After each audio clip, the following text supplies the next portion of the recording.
सोयाबीनचे हमीभाव केंद्र जे आहेत ती सुरू करा, त्याला मुदतवाढ द्या, अशा प्रकारची मागणी जी आहे ती सातत्यानं शेतकरी आणि शेतकऱ्यांच्या संघटना करतात। मात्र मुदतवाढ झाली की नाही झाली याबद्दल संभ्रम जो आहे तो शेतकऱ्यांमध्ये कायम आहे आणि त्यामुळे विशेषतः लातूर जिल्ह्यातले शेतकरी जे आहेत ते संभ्रमात सापडले आपल्याला पाहायला मिळत आहेत।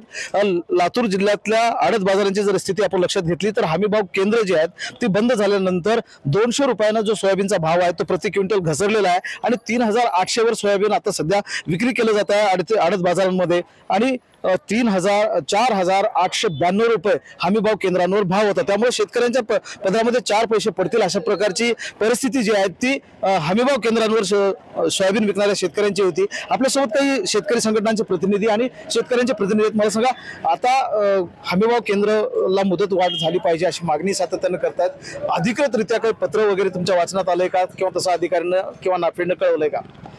नाही, कालपासून एक बातमी टीव्हीवर आणि सोशल मीडियावर फिरते की 24 दिवसाची मुदतवाढ दिलेली आहे।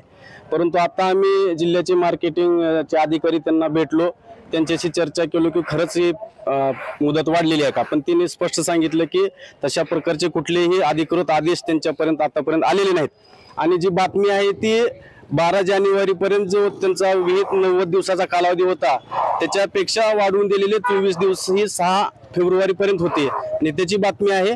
आणि ही जी बातमी आहे ती मागच होऊन गेलेली जी आहे मुदतवाढ दिलेली त्याची बातमी असल्याचं त्यांनी स्पष्ट सांगितलेलं आहे। त्याच्यामुळे मुदतवाढ मिळाली आहे ही सरकारकडून निवड आता चालू असलेली दिशाभूल आहे। म्हणजे 90 दिवसापर्यंतच सरकार जे आहे ते सोयाबीन असेल किंवा कोणतंही पीक असेल ते खरेदी करतं आणि तो 90 दिवसाचा कालावधी संपलेला आहे असं नाफेड आणि जी काही इतर केंद्र आहेत त्यांचं म्हणणं आहे।